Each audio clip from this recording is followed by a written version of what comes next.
ವೇದಿಕೆಗೆ ಕರೆದುಕೊಂಡು ಬರಬೇಕಾಗಿ ಪ್ರೀತಿಪೂರ್ವಕವಾಗಿ ಕೇಳಿಕೊಳ್ತಾ ಇದ್ದೇನೆ. ಆಸೀನರಾದ ಎಲ್ಲರಿಗೂ ಧನ್ಯವಾದಗಳು. ಈಗ ಮುಂದಿನ ಪ್ರಾರ್ಥನೆ ಶ್ರೀಮತಿ ಗೀತಾ ಬೆಳ್ಳೆ ಇವರಿಂದ.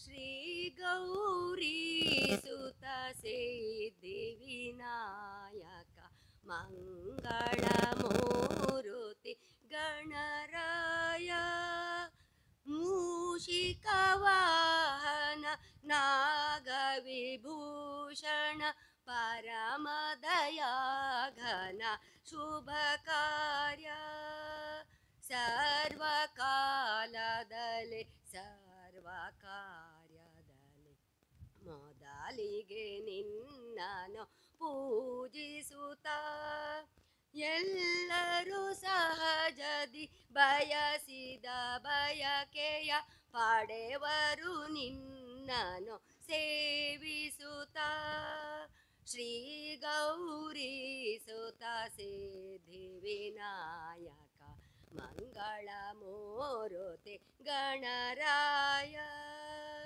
ಶಕ್ತಿಗಿಂತಲೂ ಯೋಕ್ತಿಯೇ ಮೇಲು ಎಂಬುದನರೋಹಿದ ಶುಭ ಚರಿತ ವಿದ್ಯಾ ಬುದ್ಧಿ ಸಮೃದ್ಧಿಯ ನೀಡುತ್ತ ಪರಿಪಾಲಿಸು ಹೇ ಗಣನಾಥ ಶ್ರೀ ಗೌರಿ ಸುತ ಸಿದ್ಧಿ ವಿನಾಯಕ ಮಂಗಳ ಮೂರುತಿ ಗಣರಾಯ ಮಂಗಳ ಮೂರುತಿ ಗಣರಾಯ ಮಂಗಳ ಮೂರುತಿ ಗಣರಾಯ.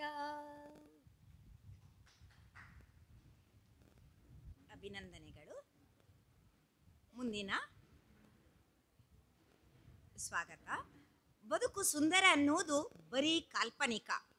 ಅದನ್ನು ಸುಂದರವನ್ನಾಗಿ ಮಾಡುವುದು ನಮ್ಮ ಕಾಯಕ.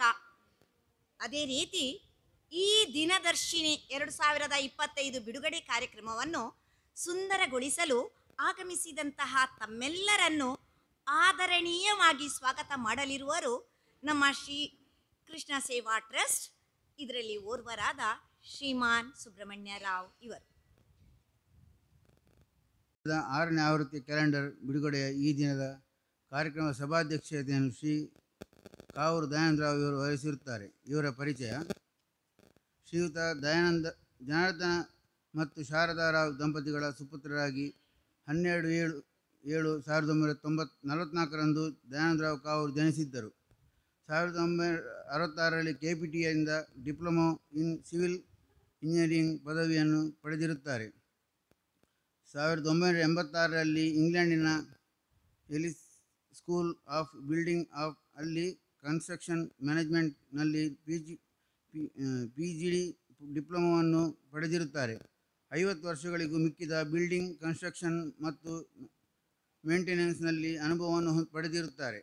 ಶ್ರೀಯುತರು ತುಳು, ಕನ್ನಡ, ಹಿಂದಿ ಭಾಷೆಯ ನಾಟಕ ಕಲಾವಿದರಾಗಿದ್ದು ಶ್ರೀರಾಮಕಲಾ ಮಂಡಳಿ ಪುಣೆಯ ಅಧ್ಯಕ್ಷರಾಗಿದ್ದಾರೆ.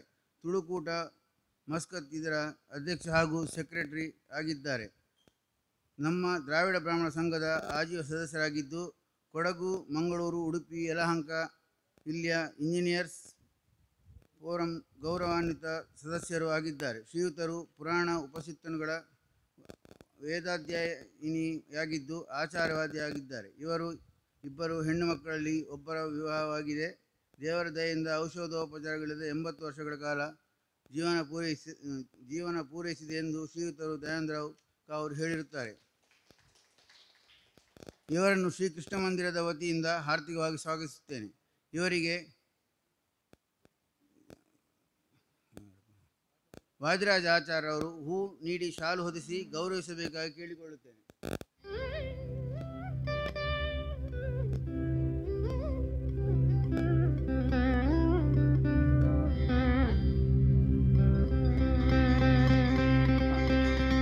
ಪುಸ್ತಕವನ್ನು ನೀಡಿ ಗೌರವಿಸಬೇಕಾಗಿ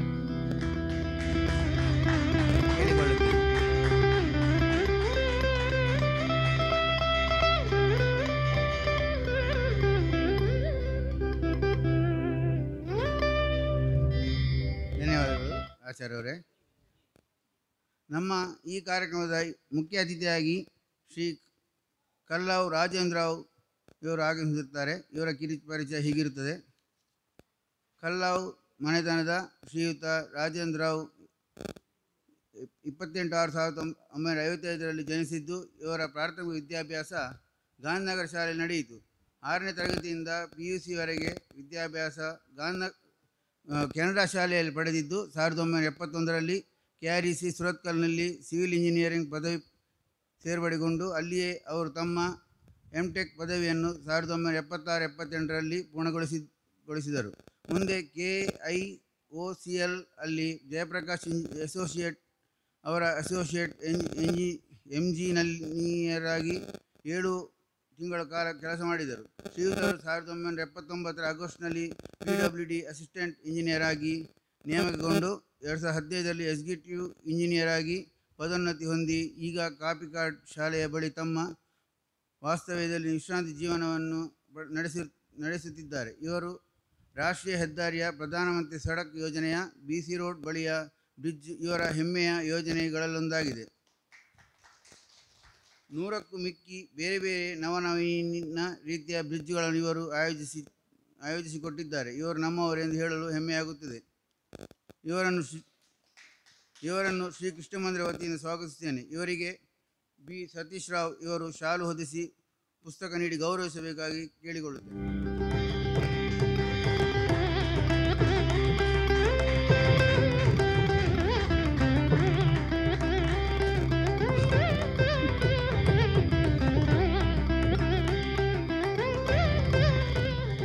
ಧನ್ಯವಾದ ಸತೀಶ್ ಅವರೇ. ನಮ್ಮ ಕರೆಗೆ ಓಗೊಟ್ಟು ಇಲ್ಲಿಗೆ ಆಗಮಿಸಿದ ತಮಗೆಲ್ಲರಿಗೂ ಶ್ರೀಕೃಷ್ಣ ಮಂದಿರದ ವತಿಯಿಂದ ಸ್ವಾಗತಿಸಿ ನನ್ನ ಸ್ವಾಗತ ಭಾಷಣ ಮುಗಿಸ್ತೇನೆ. ನಮಸ್ಕಾರ. ಇದನ್ನು ನಮ್ಮ ಶ್ರೀಕೃಷ್ಣ ಸೇವಾ ಟ್ರಸ್ಟ್ ರಿಜಿಸ್ಟರ್ ಇದರ ಕಾರ್ಯದರ್ಶಿಯಾದ ಶ್ರೀಮಾನ್ B. ಕೃಷ್ಣರಾವ್ ಇವರು ನಿರ್ವಹಿಸಬೇಕಾಗಿ ಪ್ರೀತಿಯಿಂದ ಕೇಳಿಕೊಳ್ತಾ ಇದ್ದೇನೆ. ಎಲ್ಲರಿಗೂ ನಮಸ್ಕಾರಗಳು. ಈ ದಿನದರ್ಶಿನಿ ಬಿಡುಗಡೆಯ ಸಮಾರಂಭದಲ್ಲಿ ನಮ್ಮ ಸಭೆಯ ಅಧ್ಯಕ್ಷ ಸ್ಥಾನವನ್ನು ವಹಿಸಿದ ನಮ್ಮವರೇ ಆದ ಶ್ರೀ ದಯಾನಂದರಾವ್ ಕಾವೂರ್ ಇವರಿಗೆ ನನ್ನ ವಂದನೆಗಳು, ಹಾಗೂ ನಮ್ಮವರೇ ಆದ ರಾಜೇಂದ್ರರಾವ್ ಕಲ್ಲಾವ್ ಇವರಿಗೆ ಸಹ ನನ್ನ ಅನಂತ ವಂದನೆಗಳು. ಕಾರ್ತಿಕ ಕೃಷ್ಣ ಅಷ್ಟಮಿಯ ಶುಭ ದಿನದಂದು ನಮ್ಮ ಕೃಷ್ಣ ಮಂದಿರದ ದಿನದರ್ಶಿನಿ 2025 ಇದರ 6ನೇ ಆವೃತ್ತಿಯ ಬಿಡುಗಡೆಯ ಸಂದರ್ಭದಲ್ಲಿ ನೆರೆದ ಎಲ್ಲ ಗಣ್ಯರಿಗೂ ವಂದನೆಗಳು. ನಮ್ಮ ಕೃಷ್ಣ ಮಂದಿರದ ದಿನದರ್ಶಿನಿ ಪ್ರಕಟಣೆಯ ಮೂಲ ಉದ್ದೇಶ ನಮ್ಮ ಮಂದಿರದಲ್ಲಿ ಆಗುವ ಏಕಾದಶಿ ದ್ವಾದಶಿ ಆಚರಣೆಗಳ ದ್ವಂದ್ವವನ್ನು ನಿವಾರಿಸುವ ಮೂಲ ಉದ್ದೇಶ ಆಗಿದೆ. ಯಾಕೆ ಕೇಳಿದರೆ, ಕೆಲವೊಮ್ಮೆ ಏಕಾದಶಿ 60 ಗಳಿಗೆ ಬಂದಾಗ ಮಾರನೇ ದಿನ ಅದು ಸೂರ್ಯೋದಯಕ್ಕೆ ಟಚ್ ಆಗ್ತದೆ ಎಂಬ ಒಂದು ಭಾವನೆಯಿಂದ ಆ ದಿನ ನಾವು ಭಾವ ಏಕಾದಶಿ ಅಂತ ಮಾಡಿ ಅದನ್ನು ನಾವು ಏಕಾದಶಿ ಅಂತ ಪರಿಗಣಿಸುತ್ತೇವೆ. 3ನೇ ದಿನ ನಾವು ದ್ವಾದಶಿ ಆಚರಣೆ ಮಾಡ್ತೇವೆ. ಆ ದಿನ ತ್ರಯೋದಶಿ ತಿಥಿ ಇದ್ದರೂ ಸಹ ನಾವು ದ್ವಾದಶಿ ಆಚರಣೆಯನ್ನು ಮಾಡುತ್ತೇವೆ. ಸೊ ಇಲ್ಲಿ ಏಕಾದಶಿ ದ್ವಾದಶಿ ದ್ವಂದ್ವದಿಂದ ನಾವು ಹೇಗೆ ಮುಕ್ತಿಗೊಳ್ಳುವುದೆಂಬ ಒಂದು ನಮ್ಮ ವಿಚಾರಕ್ಕೆ ಬಂದಾಗ ಒಂದು ದಿನದರ್ಶಿನಿಯನ್ನು ಪ್ರಕಟಣೆ ಮಾಡಿ ನಮ್ಮ ಕೃಷ್ಣ ಮಂದಿರದಲ್ಲಿ ಆಚರಣೆ ಏಕಾದಶಿ ನಮ್ಮ ಕ್ಯಾಲೆಂಡರ್ನಲ್ಲಿರುವುದು ಮಾತ್ರ ಆಗಿದೆ ಅಂತ ತಿಳಿಸಲಿಕ್ಕೆ ನಾವು ಮಾಡಿದ್ದೇವೆ. ಅದರಂತೆ 2020ರಿಂದ ದಿನದರ್ಶಿನಿ ಬಿಡುಗಡೆಯಾಗಿ ಈಗ 6ನೇ ವರ್ಷಕ್ಕೆ ಕಾಲಿಡುತ್ತದೆ. ಪ್ರಸ್ತುತ 2025ರ ಆವೃತ್ತಿ ಇದೊಂದು ಡ್ರಾಫ್ಟು ಸಂಪೂರ್ಣ ಪರಿಷ್ಕರಿಸಲಿದ್ದು ನವೀಕೃತಗೊಳಿಸಲಾಗಿದೆ. ಈ ದಿನದರ್ಶಿನ ಪ್ರಕಟಣೆಯು ಸನಾತನ ಧರ್ಮದ ಸೊಬಗು, ಸೌಂದರ್ಯ ಹಾಗೂ ವಿವಿಧತೆಗಳನ್ನು ಉಳಿಸಿ ಬೆಳೆಸುವುದೇ ಆಗಿದೆ. ಇದನ್ನು ನಾನು ಮುಂದೆ ವಿವರಿಸ್ತೇನೆ. ಮಾರುಕಟ್ಟೆಯಲ್ಲಿ ಲಭ್ಯ ಇರುವ ದಿನದರ್ಶನಗಳಲ್ಲಿ ಇರದ ವಿಷಯಗಳು ಸೌರಮಾನ, ಚಾಂದ್ರಮಾನ, ಸೂರ್ಯ ಸಿದ್ಧಾಂತ ಪದ್ಧತಿಗಳನ್ನು ಆಚರಿಸುವ ಧಾರ್ಮಿಕರಿಗೆ ಅವರವರು ಆಚರಿಸುವ ತಿಥಿ ವಿವರಣೆಗಳು ನಮ್ಮ ಈ ದಿನದರ್ಶಿನಿಯಲ್ಲಿ ತಿಳಿಸುವ ಪ್ರಯತ್ನವಾಗಿದೆ. ಈ ದಿನದರ್ಶಿನ ಸ್ಥೂಲ ವಿವರಣೆ ನಾನು ಯಾಕೆ ಹೇಳ್ತೇನೆ ಕೇಳಿದರೆ, ಎಲ್ಲರೂ ಕ್ಯಾಲೆಂಡರನ್ನು ಗೋಡೆಯಲ್ಲಿ ಇಡ್ತಾರೆ, ಆದರೆ ಇದನ್ನು ನೀವು ದಿನಾಲು ನೋಡಿದರೆ ನಿಮಗೆ ಇದರ ವಿಶೇಷತೆ ಗೊತ್ತಾಗ್ತದೆ. ಫಸ್ಟು ಇದರ ಬಲಭಾಗದಲ್ಲಿ ದೇವರ ಚಿತ್ರ ಇದೆ. ಇದು ನಮ್ಮ ವೇಣುಗೋಪಾಲ ಸ್ವಾಮಿ ಕೃಷ್ಣನ ಚಿತ್ರ. ಇದನ್ನು ನೀವು ದಿನಾಲು ಇದನ್ನು ನೋಡಿ ಒಂದು ರೀತಿಯಲ್ಲಿ ಕೃತಾರ್ಥರಾಗಬಹುದು. ಅದಾದಮೇಲೆ ಪ್ರತಿ ತಿಂಗಳ ಟಾಪ್ ಬಾರಿನಲ್ಲಿ ಚಾಂದ್ರ ಮಾಸದ ಅಧಿಪತಿ ಫಾರ್ ಎಕ್ಸಾಂಪಲ್ ಕಾರ್ತಿಕ ಮಾಸದ ಅಧಿಪತಿ ದಾಮೋದರ, ಅವರ ಧರ್ಮಪತ್ನಿ ಜಾಹ್ನವಿ, ಇದು ಇವರ ಹೆಸರನ್ನು ಇದರಲ್ಲಿ ನಾವು ಕೊಡಲಾಗಿದೆ. ಅದೇ ರೀತಿ ಮಾಸ ಚೇಂಜ್ ಆದ ಹಾಗೆ ನಾವು ಆ ಅಧಿಪತಿಯ ದೇವರ ಹೆಸರುಗಳನ್ನು, ಅವರ ಧರ್ಮಪತಿ ಹೆಸರುಗಳನ್ನು ಇದರಲ್ಲಿ ಕೊಡಲಾಗಿದೆ. ಇದು ನಾವು ನಿತ್ಯ ಪಠಣ ಮಾಡಬೇಕು, ಅದು ನಮಗೆ ಒಳ್ಳೆಯದಾಗ್ತದೆ ಅಂತೇಳಿ ನಮ್ಮ ಪುರೋಹಿತರು ಹೇಳಿದ್ದಾರೆ. ಇನ್ನೊಂದಾಗಿ ಚಾಂದ್ರಮಾನದ ಪ್ರಕಾರ ಉತ್ತರಾಯಣ ಡಿಸೆಂಬರ್ 22ರಲ್ಲಿ ಪ್ರಾರಂಭ ಆಗ್ತದೆ ಅಂತೇಳಿದರೆ, ಈಗಲೇ ಈ ದಿನದರ್ಶಿನಿ ಪ್ರಾರಂಭವಾಗುವಾಗಲೇ ಉತ್ತರಾಯಣ ಕೆಲವರಿಗೆ ಬಂದಿರುತ್ತದೆ. ಆದರೆ ಸೌರಮಾನದ ಪ್ರಕಾರ ಉತ್ತರಾಯಣ ಬರುವುದು ಮಕರ ಸಂಕ್ರಾಂತಿಯ ದಿನದಂದು 14/1/2025 ಆರ್ಯಭಟಿಯ ಪ್ರಕಾರ ನಮಗೆ ಉತ್ತರಾಯಣ ಬರುತ್ತದೆ. ಅದರ ವಿವರವು ಇದರಲ್ಲಿದೆ. ಮೂರನೆಯದು, ಈ ವರ್ಷ ನಾವು ಹೊಸತಾಗಿ ಪ್ರತಿ ವಾರಕ್ಕೆ ಆದಿತ್ಯವಾರಕ್ಕೆ ಭಾನು, ಸೋಮವಾರಕ್ಕೆ ಇಂದು, ಅದೇ ರೀತಿ ಶನಿವಾರಕ್ಕೆ ಮಂದ, ಶುಕ್ರವಾರಕ್ಕೆ ಭಾರ್ಗವ ಎಂಬ ಸಂಸ್ಕೃತ ಹೆಸರನ್ನು ಸಹ ಕೊಟ್ಟಿದ್ದೇವೆ. ಇದು ನಿಮ್ಮ ಸನಾತನ ಧರ್ಮದ ಕೆಲವು ಸೊಬಗನ್ನು ನಿಮಗೆ ಗೊತ್ತಾಗ್ತದೆ. ಸಂಸ್ಕೃತ ಹೊರಡು ಏನು, ಇದು ಜಪ ಸಂಧ್ಯಾ ವಂದನೆ ಮಾಡುವಾಗ ಇದು ಸಹಕಾರಿಯಾಗಿದೆ. ಅದೇ ರೀತಿ ನಮ್ಮ ದಿನದರ್ಶಿನಿಯಲ್ಲಿ ಪ್ರತಿ ಏಕಾದಶಿಗೆ ಆಯಾಯ ಏಕಾದಶಿ ಹೆಸರನ್ನು ಕೂಡಿಸಲಾಗಿ, ಉದಾಹರಣೆಗೆ ಪುತ್ರದ ಏಕಾದಶಿ, ಶಯನಿ ಏಕಾದಶಿ ಹಾಗೂ ಇತ್ಯಾದಿ ಜಯ ವಿಜಯ ಏಕಾದಶಿ, ಹೀಗೆ ತುಂಬ ಏಕಾದಶಿ ಹೆಸರನ್ನು ನಾವು ಕೊಟ್ಟಿದ್ದೇವೆ. ಇಲ್ಲಿ ಶಯನಿ ಏಕಾದಶಿ ಬಂದಾಗ ಅದು ಚಾತುರ್ಮಾಸ ಆರಂಭ ಆಗ್ತದೆ ಅಂತ ನಾವು ತಿಳಿಬೇಕು. ಆಗ ದೇವರು ಶಯನಕ್ಕೆ ಹೋಗುತ್ತಾರೆ ಎಂಬ ಒಂದು ಪ್ರತೀತಿ ಇದೆ. ಅದೇ ರೀತಿ 4 ತಿಂಗಳ ನಂತರ ಉತ್ಥಾನ ದ್ವಾದಶಿ ದಿನದಂದು ದೇವರು ಪುನಃ ಉತ್ಥಾನಕ್ಕೆ ಬರುತ್ತಾರೆ ಎಂಬುದು ಒಂದು ಪ್ರತೀತಿ. ಇದು ನಮಗೆ ಗೊತ್ತಾದರೆ ಶಯನಿ ಏಕಾದಶಿ ಬಂದ ಕೂಡಲೇ ಚಾತುರ್ಮಾಸ ಆರಂಭ ಆಗ್ತದೆ ನಮಗೆ ಗೊತ್ತಾಗ್ತದೆ. ಇದರ ಉದ್ದೇಶ ಅದುವೇ. ನೆಕ್ಸ್ಟ್, ಪ್ರತಿ ಹುಣ್ಣಿಮೆಯನ್ನು ಅಥವಾ ಅದರ ಹೆಸರು, ಉದಾಹರಣೆ ಬನದ ಹುಣ್ಣಿಮೆ, ಹೋಳಿ ಹುಣ್ಣಿಮೆ, ಭರತ ಹುಣ್ಣಿಮೆ ಎಂದು ಹೆಸರಿಸಿದ್ದೇವೆ. ಮತ್ತು ಅಮಾವಾಸ್ಯೆಗಳನ್ನು ಆವರಾತ್ರಿ ಅಮಾವಾಸ್ಯೆ, ನಾಗರ ಅಮಾವಾಸ್ಯೆ, ಮೌನಿ ಅಮಾವಾಸ್ಯೆ ಎಂಬುದಾಗಿದೆ. ಈ ಎಲ್ಲ ಹುಣ್ಣಿಮೆ, ಏಕಾದಶಿ ಮತ್ತು ಅಮಾವಾಸ್ಯೆಗಳಲ್ಲಿ ಹಿಂದಿನ ಕಾಲದಲ್ಲಿ ವಿಶೇಷ ವೃತಗಳನ್ನು ಆಚರಿಸುವ ಶುಭ ದಿನಗಳಾಗಿತ್ತು ಎಂಬುದು ಪ್ರತೀತಿ ಇದೆ. ಆದರೆ ಈಗ ಅದನ್ನು ಯಾರು ಆಚರಿಸುವುದಿಲ್ಲ. ಈ ಫಾರ್ ಎಕ್ಸಾಂಪಲ್ ಬನದ ಹುಣ್ಣಿಮೆ ದಿನ ಕೆಲವು ವಿಶೇಷ ವೃತಗಳನ್ನು ಹಳ್ಳಿಯಲ್ಲಿ ಈಗ ಸಹ ಆಚರಿಸುತ್ತಾರೆ. ಅದರ ಬಗ್ಗೆ ನಾವೊಂದು ಮಾಹಿತಿಯನ್ನು ಇದರಲ್ಲಿ ನಾವು ಕೊಟ್ಟಿದ್ದೇವೆ. ಸೊ ಹುಣ್ಣಿಮೆಗೆ ನಾವು ಯಾವ ಹುಣ್ಣಿಮೆ ಅಂತ ನೋಡ್ಬೋದು. ಅದೇ ರೀತಿ ಚಾಂದ್ರ ಯುಗಾದಿ ಈ ವರ್ಷ 2029-25 ಪ್ರಾರಂಭವಾಗುತ್ತದೆ. ಆ ದಿನ ವಿಶ್ವಾವಸು ಸಂವತ್ಸರ ನಮಗೆ ಆರಂಭ ಆಗ್ತದೆ, ಯಾರಿಗೆ ಚಾಂದ್ರಮಾನದ ಪ್ರಕಾರ. ಅದೇ ರೀತಿ ಸೌರಮಾನದ ಪ್ರಕಾರ ವಿಶ್ವಾವಸು ಸಂವತ್ಸರ 14 ಯುಗಾದಿ 14/4/2025 ಯುಗಾದಿ ಎಂದು ಪ್ರಾರಂಭವಾಗ್ತದೆ. ಅದು ಆರ್ಯಭಟಿಯ ಸೌರಮಾನ ಪ್ರಕಾರ. ಈ ವಿವರಣೆಯನ್ನು ನೀವು ಯಾವುದೇ ಪಂಚಾಂಗದಲ್ಲಿ ಸಹ ನಿಮಗೆ ಸ್ಥೂಲವಾಗಿ ಕೊಡುವುದಿಲ್ಲ. ಅಲ್ಲಿ ನೀವು ವಿಶ್ವಾವಸು ಸಂವತ್ಸರ ನಾವು ಯಾವಾಗ ಹೇಳಬೇಕು, ಅಲ್ಲಿ ಮೇಲಿಂದ ಬರ್ತದೆ, ತಾರೀಕು ಗೊತ್ತಾಗುವುದಿಲ್ಲ. ನಮ್ಮಲ್ಲಿ ನಾವು ಕೊಟ್ಟಿದ್ದೇವೆ. ನಾವು ಜಪ ಮಾಡುವಾಗ ಸಂವತ್ಸರ ಹೇಳಬೇಕು, ಆಯನ ಹೇಳಬೇಕು, ತಿಥಿ ಹೇಳಬೇಕು. ಅಲ್ಲಿ ನಮಗೆ ಆರ್ಯಭಟಿಯ ದೃಗ್ಗಣಿತ ಪ್ರಕಾರ ಅವರಿಗೆ ಯಾವ ಸಂವತ್ಸರ ಬರ್ತದೆ ಅಂತೇಳಿ ನಮ್ಮ ಕ್ಯಾಲೆಂಡರಲ್ಲಿ ಇದೆ. ಇದು ಯಾವ ಕ್ಯಾಲೆಂಡರಲ್ಲಿ ಸಹ ಇಲ್ಲ. ಮತ್ತು ಆರ್ಯಭಟಿಯ ಹಾಗೂ ದೃಗ್ಗಣಿತ ಪ್ರಕಾರ ಏಕಾದಶಿ ಆಚರಣೆಯನ್ನು ಸ್ಮಾರ್ತರಿಗೆ, ಶೈವರಿಗೆ ವಿವರಿಸುವ ಏಕೈಕ ದಿನದರ್ಶಿನಿ ನಮ್ಮದಾಗಿದೆ. ಇಲ್ಲಿ ನಾವು ಸ್ಮಾರ್ತ ಏಕಾದಶಿ, ಭಾವ ಏಕಾದಶಿ, ವೈಕುಂಠ ಏಕಾದಶಿ ಅಂತೇಳಿ ಪ್ರತ್ಯೇಕವಾಗಿ ಕೊಡ್ತೇವೆ. ಇದು ಆಯಾಯ ಪಂಥದವರಿಗೆ ಆಚರಣೆಗೆ ಸುಲಭ ಆಗ್ತದೆ. ಮತ್ತು ಇನ್ನೊಂದು ನಮ್ಮ ವಿಶೇಷ ಏನಂತ ಕೇಳಿದರೆ, ಪುಸ್ತಕ ಪೂಜಾರಂಭ ಅದು ಮೂಲ ನಕ್ಷತ್ರದಂದು ಪ್ರಾರಂಭ ಆಗ್ತದೆ. ಅದರಲ್ಲಿ ಯಾರು ಸಹ ವಿವರವಾಗಿ ಬರೆಯುವುದಿಲ್ಲ. ಶಾರದಾ ಪೂಜೆ ಆರಂಭ ಅಂತ ಬರೀತಾರೆ. ಶಾರದಾ ಪೂಜೆ ಬೇರೆ, ಪುಸ್ತಕ ಪೂಜೆ ಬೇರೆ. ಪುಸ್ತಕ ಪೂಜೆ ಎಂಬುದು ಮೂಲ ನಕ್ಷತ್ರದಲ್ಲಿ ಪ್ರಾರಂಭ ಆಗಿ ಶ್ರವಣ ನಕ್ಷತ್ರಕ್ಕೆ ಅದು ಮುಕ್ತಾಯ ಆಗ್ತದೆ. ಈ ಸರಿ ಶ್ರವಣ ನಕ್ಷತ್ರ ಬರುವುದು ವಿಜಯದಶಮಿ ದಿನದಂದು ಅಲ್ಲ, ಅದು ಏಕಾದಶಿ ದಿನದಂದು. ಆದರೂ ನಾವು ಪುಸ್ತಕ ವಿಸರ್ಜನೆಯನ್ನು ಏಕಾದಶಿ ದಿನ ಅಂದರೆ ಶ್ರವಣ ನಕ್ಷತ್ರ ದಿನ ಮಾಡಬೇಕೆಂದು ನಮಗೆ ನಮ್ಮ ಪುರೋಹಿತರು ಹೇಳಿದ್ದಾರೆ. ಅದನ್ನು ಸಹ ನಾವು ಇದರಲ್ಲಿ ಬರೆದಿದ್ದೇವೆ. ಸೊ ವಿಜಯದಶಮಿ ಎಂದು ಶಾರದಾ ವಿಸರ್ಜನೆ, ಆದರೆ ಪುಸ್ತಕ ವಿಸರ್ಜನೆ ಶ್ರವಣ ನಕ್ಷತ್ರ ಅದು ಏಕಾದಶಿ ಈ ಸರಿ ಬರ್ತದೆ. ಅದನ್ನು ನೀವು ಆಚರಿಸಬೇಕು ಅಂತ ನಮ್ಮ ಆಶಯ. ಇದು ಈ ವಿವರ ಕೊಡುವ ಏಕೈಕ ದಿನದರ್ಶಿನಿ ನಮ್ಮದು. ಸ್ಥೂಲವಾಗಿ ನಾವು ಏನು ಹೇಳುವುದೆಂದರೆ, ನಮ್ಮ ಸನಾತನ ಧರ್ಮದ ವೈವಿಧ್ಯತೆ, ವಿವಿಧ ಪಂಥಗಳ ಅವರವರ ಚಿಂತನೆಗಳಿಗೆ ಬೆಲೆ ಇತ್ತು ಅವರವರ ಹಬ್ಬಗಳ ವಿವರ ನೀಡುವ ಏಕೈಕ ದಿನದರ್ಶಿನಿ ನಮ್ಮ ಈ ಕೃಷ್ಣ ಮಂದಿರದ ದಿನದರ್ಶಿನಿ ಅಂತ ನಾವು ಹೇಳಲಿಕ್ಕೆ ಹೆಮ್ಮೆ ಪಡ್ತೇವೆ. ಈ ದಿನದರ್ಶಿನಿಯನ್ನು ರೂಪಿಸಲು ಮೂಲ ಪ್ರತಿಯ ಕರ್ತೃ ಮ್ಯಾಜೆಸ್ಟಿಕ್ ಪಬ್ಲಿಕೇಶನರ ಮಾಲಕರಾದ ಶ್ರೀ ಶ್ರೀಧರರಾವ್ ಇವರು ಕಳೆದ 6 ವರ್ಷದಿಂದ ನಮಗೆ ಯಾವುದೇ ಫಲಾಪೇಕ್ಷೆಯಿಲ್ಲದೆ ನೀಡುತ್ತಿದ್ದಾರೆ. ಅವರಿಗೆ ನಾನು ಚಿರಋಣಿಯಾಗಿದ್ದೇನೆ. ಶ್ರೀ ಕೃಷ್ಣ ಮಂದಿರದ ಟ್ರಸ್ಟ್ ವತಿಯಿಂದ ಅವರಿಗೆ ನಾನು ಧನ್ಯವಾದಗಳನ್ನು ತಿಳಿಸ್ತೇನೆ. ಅದೇ ರೀತಿ ಈ ವರ್ಷದ ದಿನದರ್ಶಿನಿಯನ್ನು ರೂಪುಗೊಳಿಸಲು ಕಳೆದ ಹಲವಾರು ದಿನಗಳಿಂದ ಹಗಲಿರುಳು ದುಡಿದ ನಮ್ಮ ಮ್ಯಾನೇಜರ್ ಪಿ ಸಂದೇಶರಾವ್ ಇವರಿಗೆ ಶ್ರೀ ಕೃಷ್ಣನ ಅನುಗ್ರಹ ಪ್ರಾಪ್ತವಾಗಲಿ ಎಂದು ಪ್ರಾರ್ಥಿಸುತ್ತೇನೆ.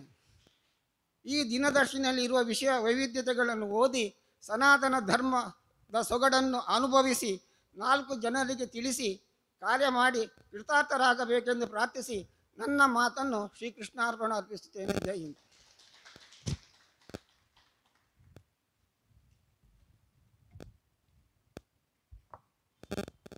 ದಿನದರ್ಶಿನಿಯ ಮಹತ್ವ ಹಾಗೂ ಅದರಲ್ಲಿ ಅಡಕವಾಗಿರುವ ಎಲ್ಲ ನಮ್ಮ ತಲೆಯಲ್ಲಿದ್ದ ಗೊಂದಲದ ವಿಷಯಗಳನ್ನು ನಿವಾರಿಸಿ ಅದರ ಮಹತ್ವ ಏನೆಲ್ಲ ಸ್ಥಾನ ಅದರಲ್ಲಿ ಇದೆ ಕಲ್ಪಿಸಿದ್ದಾರೆ ಅದನ್ನು ನಮಗೆ ಮನದಟ್ಟು ಮಾಡಿಕೊಟ್ಟಂತಹ ಕಾರ್ಯದರ್ಶಿಯಾದಂತಹ ಶ್ರೀಮಾನ್ ಕೃಷ್ಣರಾವ್ ಇವರಿಗೆ ಧನ್ಯವಾದಗಳು. ಈಗ ದಿನದರ್ಶಿನಿ ಬಿಡುಗಡೆ, ಪ್ರಮುಖವಾದಂತಹ ಆ ದಿನದರ್ಶಿನಿ 2025 ಅದರ ಬಿಡುಗಡೆ, ಇದನ್ನು ವೇದಿಕೆಯಲ್ಲಿದ್ದ ಗಣ್ಯರು ಸೇರಿಕೊಂಡು ನಮ್ಮ ಶ್ರೀಕೃಷ್ಣ ಟ್ರಸ್ಟಿನ ಎಲ್ಲ ಪದಾಧಿಕಾರಿಗಳು ಸೇರಿಕೊಂಡು ಬಿಡುಗಡೆ ಮಾಡಬೇಕಾಗಿ ಪ್ರೀತಿಪೂರ್ವಕ ಕೇಳಿಕೊಳ್ತಾ ಇದ್ದೇನೆ.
ಎಲ್ಲರನ್ನೂ ಪ್ರೀತಿಯಿಂದ ತಮ್ಮತ್ತ ಸೆಳೆದುಕೊಂಡು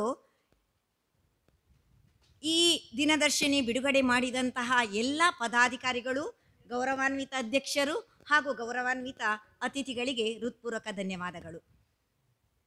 ಮುಂದೆ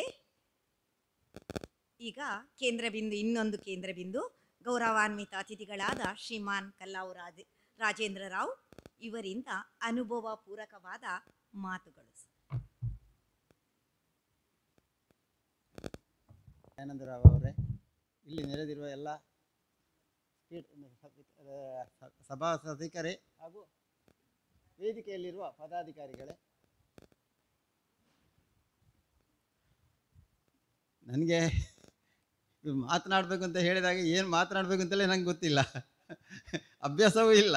ಆದರೆ ಒಂದು 2 ಮಾತು ಹೇಳಬೇಕು ಅಂತ ಹೇಳಿದ್ದಾರೆ. ತುಂಬ ಥ್ಯಾಂಕ್ಸ್. ನಮಗೆ ದಿನಚರಿ ಇದು ಕ್ಯಾಲೆಂಡರು ಮೊದಲೇ ಒಂದೇನಂದರೆ ಒಂದು ಶಾರದಾ ಕ್ಯಾಲೆಂಡರ್ ಮಾತ್ರ ಗೊತ್ತಿದ್ದದ್ದು. ಅದು ಅಂದರೆ ಅದರಲ್ಲೆಲ್ಲ ಉಂಟು ಅಂತ. ಇದು ಯಾವಾಗ ಕೃಷ್ಣ ಮಂದಿರದಲ್ಲಿ ಇಲ್ಲಿ ಸ್ಟಾರ್ಟ್ ಆಯಿತಾ ಈಗ ಆ ಶಾರದಾ ಕ್ಯಾಲೆಂಡರ್ ಎಂಬ ಹೆಸರೇ ಮರೆತು ಇದೋಗಿದೆ. ಇಲ್ಲಿ ಸಿಗುವಂಥ ಒಂದು ವಿಷಯ ಇವರು ಹೇಳಿದಾಗೆ, ಕೃಷ್ಣರಾವ್ ಅವರು ಹೇಳಿದಾಗೆ, ಇಲ್ಲಿ ಯಾವುದರಲ್ಲಿಯೂ ಸಿಗುವುದಿಲ್ಲ. ಇದು ಒಂದನೇ ಮ್ಯಾಗೆ ನೋಡಿದರೆ ಎಲ್ಲ ಸಿಗ್ತದೆ ವಿಷಯ. ಇದು 6ನೇ ವರ್ಷದ ಕ್ಯಾಲೆಂಡರ್. ಒಳ್ಳೆಯದಾಗಲಿ. ಇದೇ ರೀತಿ ಇನ್ನು ಪ್ರತಿ ವರ್ಷ ಹೆಚ್ಚೆಚ್ಚು ಪ್ರಿಂಟ್ ಆಗಿ ಹೆಚ್ಚೆಚ್ಚು ಜನರಿಗೆ ತಲುಪುವ ಹಾಗೆ ಆಗಲಿ ಅಂತ ನನ್ನ ಆಶಯವನ್ನು ಇದು ಮಾಡ್ತಾ ನನ್ನ 2 ಮಾತನ್ನು ಮುಗಿಸ್ತೇನೆ. ಧನ್ಯವಾದಗಳು.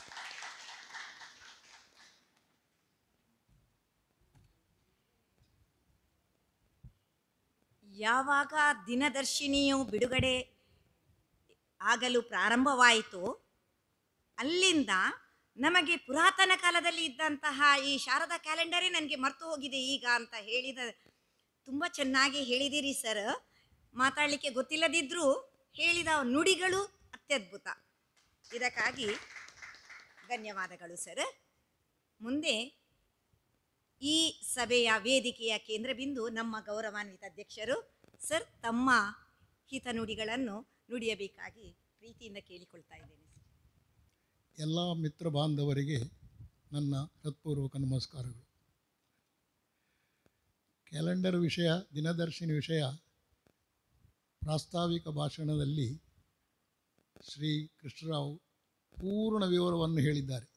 ಅದರಲ್ಲಿ ವಿಶೇಷತೆಗಳೇನು, ಏನುಂಟು ಏನಿಲ್ಲ, ಮತ್ತು ಅದು ಸಾಧಾರಣ ಮಟ್ಟಿಗೆ ನಾವು ಅದನ್ನೊಂದು ಕಂಪೇರ್ ಮಾಡುವುದಾದರೆ ಉಡುಪಿ ಪಂಚಾಂಗಕ್ಕಿಂತ ಏನು ಅದು ಕಡಿಮೆ ಇಲ್ಲ. ಅಷ್ಟು ದೊಡ್ಡ ಸಂಗ್ರಹ ಅದರಲ್ಲಿ. ದಿನ ವಿಶೇಷತೆಗಳು, ನಕ್ಷತ್ರ, ತಿಥಿ, ಕರಣ, ಯೋಗ, ಶುಭ ದಿನಗಳ ಲೆಕ್ಕಾಚಾರ ಎಲ್ಲವೂ ಅದರಿಂದ ನಮಗೆ ಸಿಗ್ತದೆ. ಈ ಎಲ್ಲ ವಿಷಯಗಳನ್ನು ಹೆಸರಿಗೆ ತಕ್ಕ ಕ್ಯಾಲೆಂಡರ್ ಮನೆಯಲ್ಲಿ ಕೊಂಡೋಗಿ ಇಟ್ಟರೆ ಸಾಲದು. ಬ್ರಾಹ್ಮಣತ್ವಕ್ಕೆ ಮುಖ್ಯವಾದಂತಹ ಎಲ್ಲ ವಿಷಯಗಳು ಇರುವಂತಹ ಈ ದಿನದರ್ಶಿನಿಯನ್ನು ನಿತ್ಯ ನೋಡಬೇಕು. ಮುಖ್ಯವಾಗಿ ಅವರು ಹೇಳಿದರು, ನಿತ್ಯ ನೋಡುವಾಗ ಕೃಷ್ಣನ ದರ್ಶನ ಆಗ್ತದೆ ಅಂತೇಳಿ. ಅದೊಂದು ಭಾರಿ ದೊಡ್ಡ ವಿಷಯ. ಬೆಳಿಗ್ಗೆ ಎದ್ದು ಕೃಷ್ಣನ ದರ್ಶನ ಆಗುವುದು ಅಂತ ಹೇಳಿದರೆ ಆ ದಿನ ಒಳ್ಳೆಯ ದಿನವಾಗಿ ಹೋಗ್ತದೆ ಅಂತೇಳಿ ಯಾವ ಸಂಶಯವೂ ಇಲ್ಲ. ಆದರೆ ಇಷ್ಟು ಆಚರಣೆಗಳೆಲ್ಲ ನಮಗೆ ಯಾಕೆ ಬೇಕು ಅಂದರೆ, ಬ್ರಾಹ್ಮಣರಿಗೆ ಬೇಕಾದಂಥ ಬ್ರಾಹ್ಮಣತ್ವದ ದಿನಚರಿಯ ವಿಶೇಷಗಳನ್ನು ತಿಳಿಸುವಂತಹ ಬ್ರಾಹ್ಮಣತ್ವದ ಆಚಾರ ವಿಧಾನಗಳು ಅದರಲ್ಲಿದೆ. ವಿಚಾರ ಮಾಡಿ ಆ ಆಚಾರಗಳು ಎಲ್ಲ ಸೇರಿಕೊಂಡಿವೆ. ವಿಚಾರದಿಂದ ಆಚಾರ, ಆಚಾರದಿಂದ ಅನುಷ್ಠಾನ, ಅನುಷ್ಠಾನದಿಂದಲೇ ನಾವು ನಮ್ಮ ಬ್ರಾಹ್ಮಣತ್ವದ ಒಂದು ಸಿದ್ಧಿಯಲ್ಲಿ ಮುಂದೆ ಹೋಗ್ತೇವೆ. ಹಾಗಾದರೆ ಬ್ರಾಹ್ಮಣತ್ವದ ಸಿದ್ಧಿ ಅಂದರೆ ಏನು? ಆಗ ಕರ್ಮಯೋಗವನ್ನು ಸ್ವಲ್ಪ ನೆನಪು ಮಾಡಬೇಕು ನಾವು. ಕರ್ಮಯೋಗ ಅಂತ ಹೇಳಿದರೆ ಅದರಲ್ಲಿ 4 ಭಾಗಗಳಿವೆ ಮುಖ್ಯವಾಗಿ. ನಿತ್ಯ ಕರ್ಮ, ನೈಮಿತ್ತಿಕ ಕರ್ಮ, ಕಾಮ್ಯಕರ್ಮ ಮತ್ತು ಪರೋಕ್ಷ ಕರ್ಮ ಎಂದು.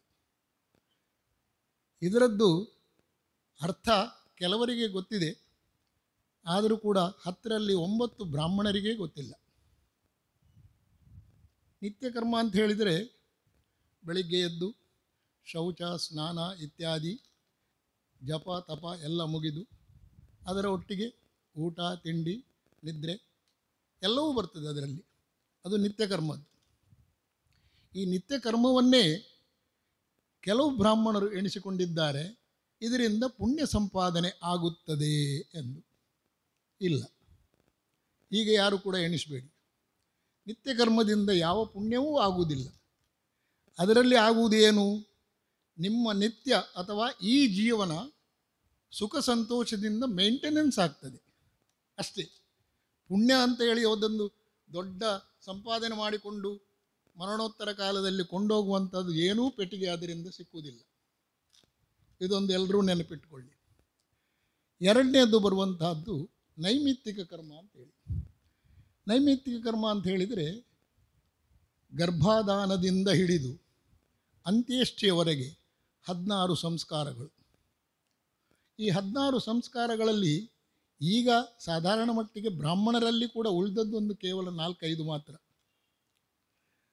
ಓಕೆ, ಶ್ರೀಮಂತ, ನಾಮಕರಣ, ವಿದ್ಯಾರಂಭ, ಉಪನಯನ, ವಿವಾಹ ಮತ್ತು ಕಡೆಯದ್ದು ಅಂತ್ಯಷ್ಟಿ. ಈ 4-5 ಮಾತ್ರ ಈಗ ಮುಖ್ಯವಾಗಿ ಉಳಿದಿದೆ. ಹೆಚ್ಚು ಆಡಂಬರದಲ್ಲಿ ಮಾಡುವಂಥದ್ದು ಉಪನಯನ, ವಿವಾಹ ಮತ್ತು ಅಂತ್ಯಷ್ಟಿ. ಇದು ಈ ನೈಮಿತ್ತಿಕ ಕರ್ಮಗಳಾಯಿತು.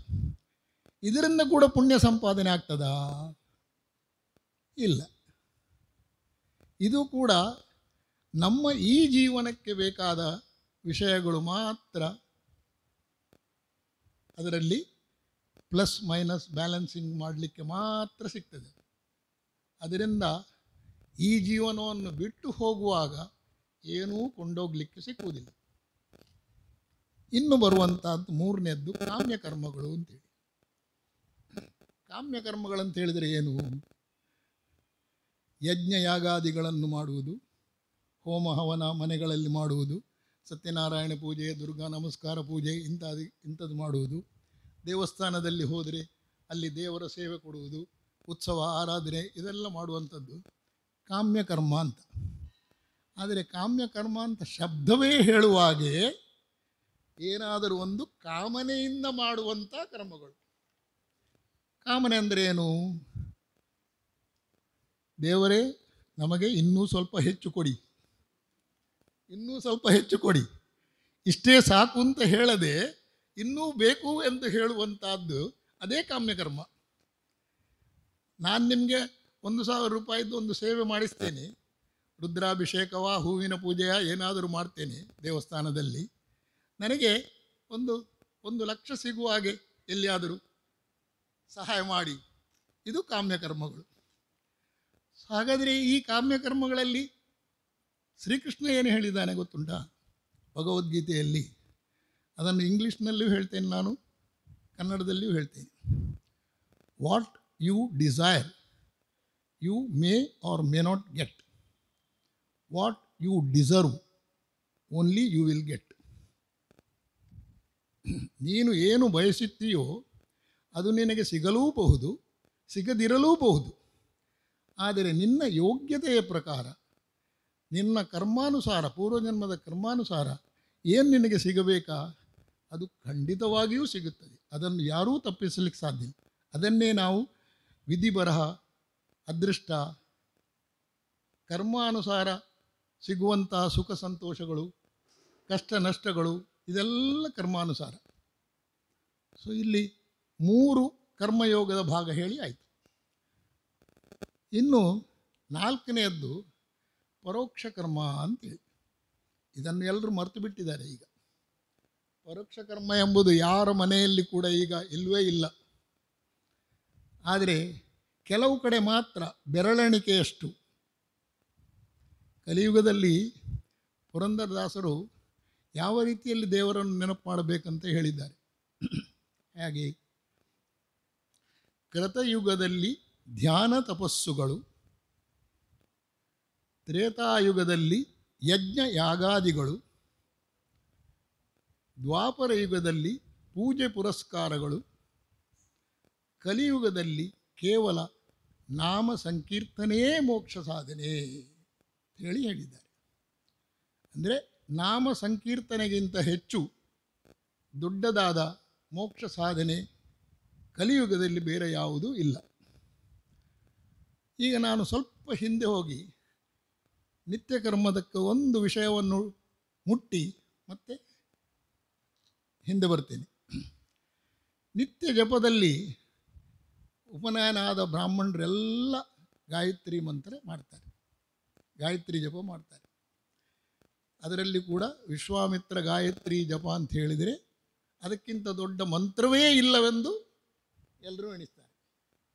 ಸಾಧಾರಣ ಮಟ್ಟಿಗೆ ಎಲ್ಲರೂ ಹಾಗೆ ಎಣಿಸ್ತಾ ಇದ್ದಾರೆ. ಆದರೆ ಗಾಯತ್ರಿ ಮಂತ್ರಗಳು ಎಷ್ಟು ಇವೆ ಅಂತ ನೋಡಿದರೆ 200ಕ್ಕಿಂತಲೂ ಹೆಚ್ಚು ಗಾಯತ್ರಿ ಮಂತ್ರಗಳಿವೆ. ಇದನ್ನು ಯಾರು ಕೂಡ ತಗೊಂಡು ಓದ್ಬೋದು. ಈ ಗಾಯತ್ರಿ ಮಂತ್ರಗಳಲ್ಲೆಲ್ಲ ಇದರ 200ಕ್ಕಿಂತ ಹೆಚ್ಚು ಇರುವ ಗಾಯತ್ರಿ ಮಂತ್ರಗಳಲ್ಲಿ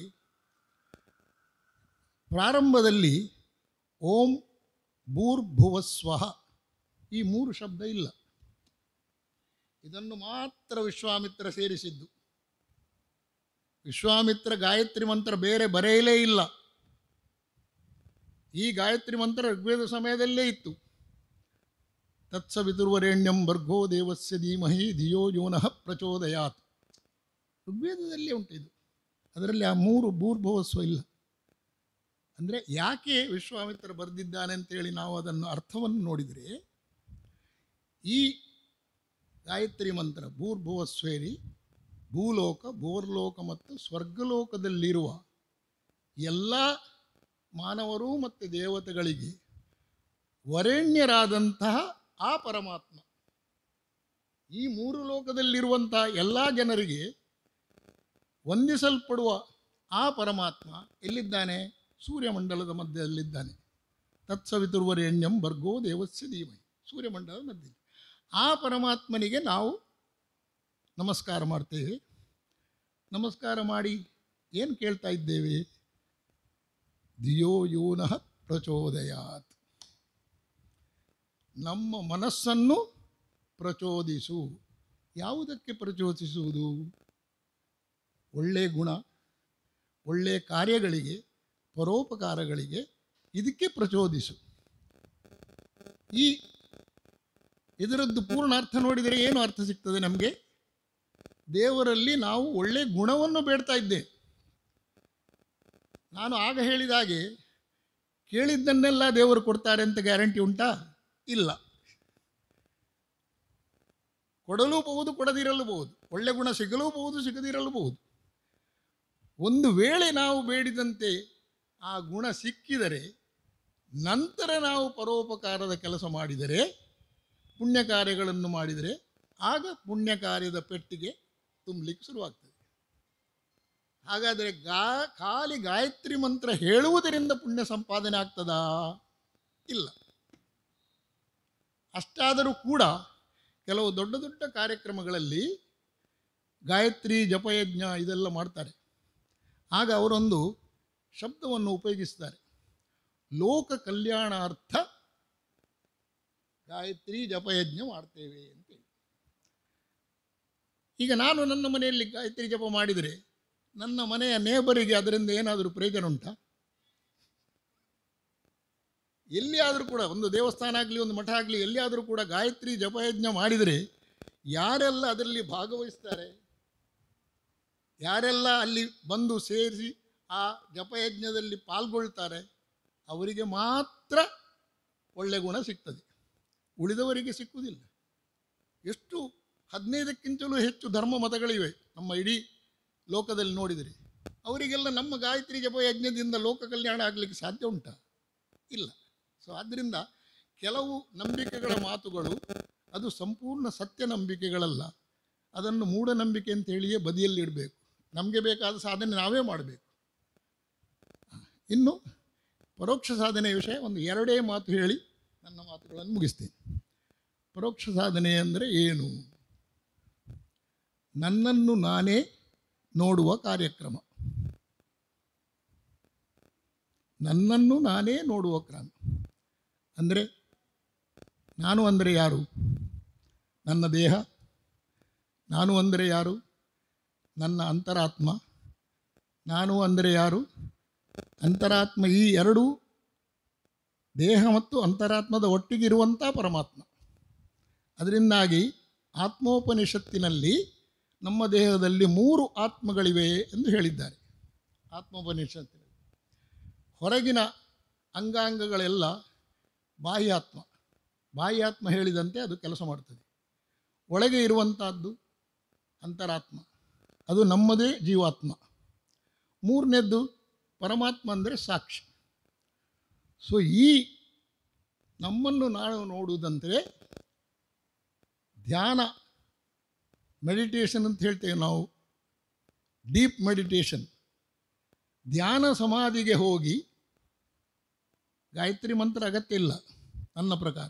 ಖಾಲಿ ನಾಮ ಸಂಕೀರ್ತನೆ, ನಿಮ್ಮ ಇಷ್ಟದೇವರ ಹೆಸರನ್ನು ಹಿಡಿದುಕೊಂಡು ಕಣ್ಣು ಮುಚ್ಚಿ ಧ್ಯಾನ ಸಮಾಧಿಯಲ್ಲಿ ಪ್ರಾರ್ಥನೆ ಮಾಡಿ. ವೈದಿಕ ಕಾಲದಲ್ಲಿ ದೇವರ ಹೆಸರುಗಳೂ ಇರಲಿಲ್ಲ. ಓಂ, ಓಂ ಅಂದರೆ ಪರಬ್ರಹ್ಮ. ಇದರಲ್ಲೇ ತಪಸ್ಸು ಮಾಡ್ತಾ ಇದ್ದರು ಋಷಿಗಳೆಲ್ಲ.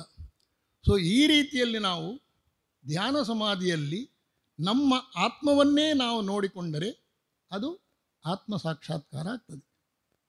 ಬುದ್ಧನಿಗೆ ಆದದ್ದು ಆತ್ಮ ಸಾಕ್ಷಾತ್ಕಾರ ಮಾತ್ರ, ಅದೇ ಜ್ಞಾನೋದಯ.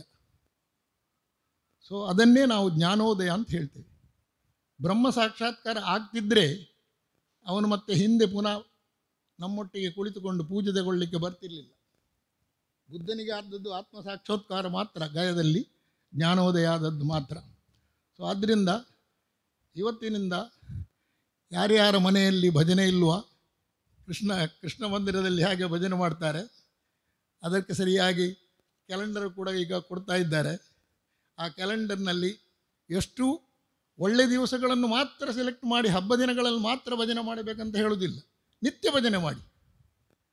ದೇವರ ಧ್ಯಾನ ನಿಮ್ಮ ನಿತ್ಯ ಕರ್ಮವೇ ಆಗಲಿ ಹೇಳಿ ಇಲ್ಲಿ ಸೇರಿದವರಿಗೆ ಎಲ್ಲರಿಗೂ ಕೂಡ ಶ್ರೀಕೃಷ್ಣನ ಆಶೀರ್ವಾದ ಸದಾ ಇರಲಿ ಎಂದು ಹೇಳಿ ನನ್ನ 2 ಮಾತುಗಳನ್ನು ಮತ್ತು ಅವಕಾಶ ಕೊಟ್ಟದ್ದಕ್ಕೂ ಕೂಡ ಧನ್ಯವಾದಗಳು ಹೇಳಿ ಮುಗಿಸ್ತಾ ಇದ್ದೇನೆ.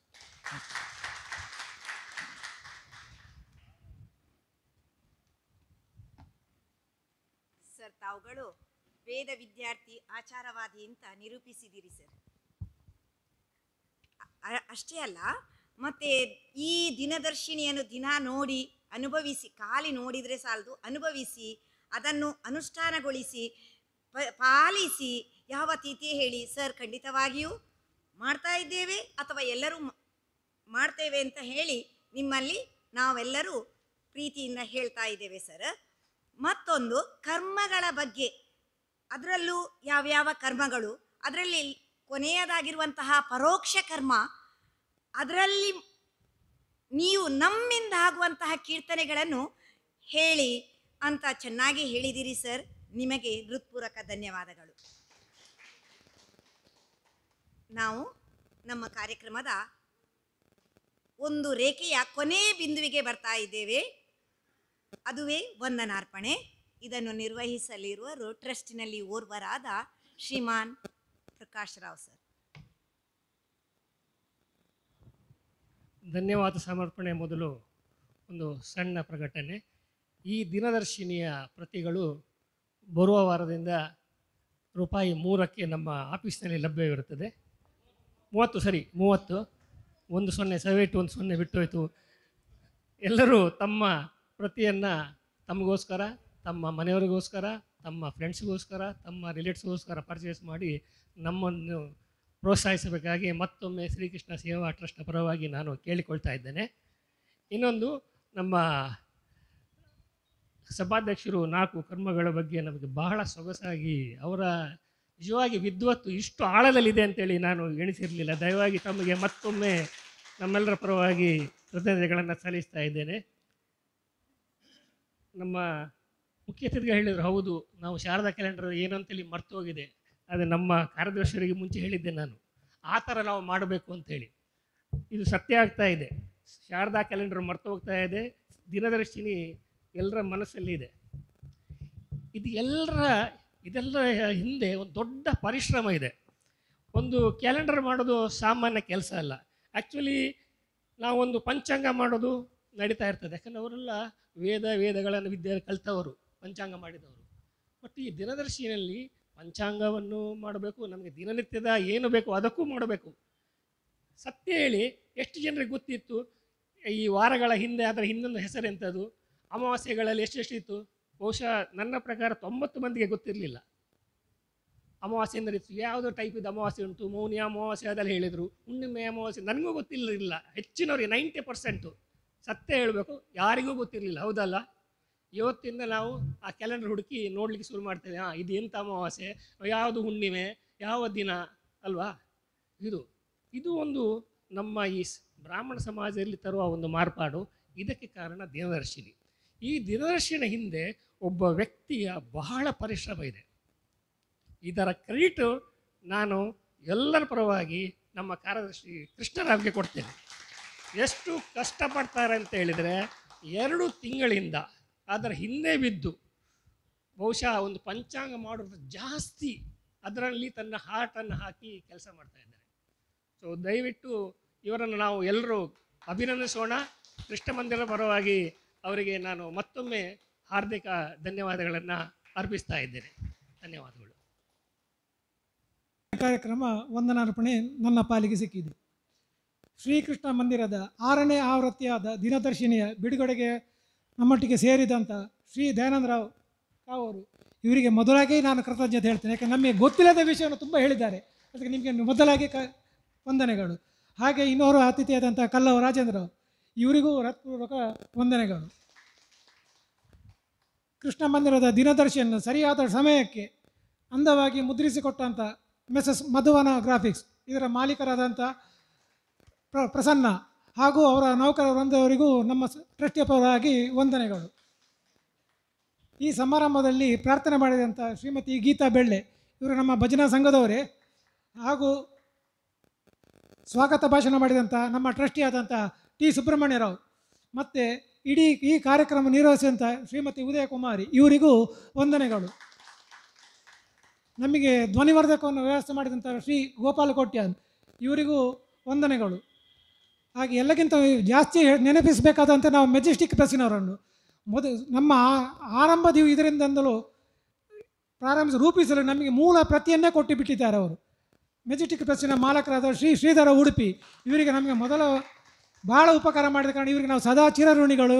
ಇವರಿಗೆ ನಮ್ಮ ಟ್ರಸ್ಟಿಯ ಪರವಾಗಿ ಹೃತ್ಪೂರ್ವಕ ವಂದನೆಗಳು. ಹಾಗೆ ಈ ಸಮಾರಂಭಕ್ಕೆ ಸೇರಿದ ಎಲ್ಲ ಬಂದ ವಿಪ್ರ ಸಂಪತ್ತು ಬಾಂಧವರಿಗೂ ನಮ್ಮ ಶ್ರೀಕೃಷ್ಣ ಮಂದಿರದ ಅಭಿಮಾನಿಗಳಿಗೂ ನಮ್ಮ ಸಂಘದ ಪರವಾಗಿ ವಂದನೆಗಳು. ಈ ಸಮಾರಂಭಕ್ಕೆ ಪ್ರತ್ಯಕ್ಷವಾಗಿ ಪರೋಕ್ಷವಾಗಿ ಸಹಕರಿಸಿದ ಎಲ್ಲ ಬಾಂಧವರ ಹೆಸರು ಬಿಟ್ಟಿರ್ಬೋದು, ಅವರಿಗೆಲ್ಲರಿಗೂ ವಂದನೆಗಳು ಹೇಳುತ್ತಾ ಈ ಕಾರ್ಯಕ್ರಮವನ್ನು ಇಲ್ಲಿಗೆ ಮುಕ್ತಾಯಗೊಳಿಸ್ತೇವೆ. ಧನ್ಯವಾದಗಳು.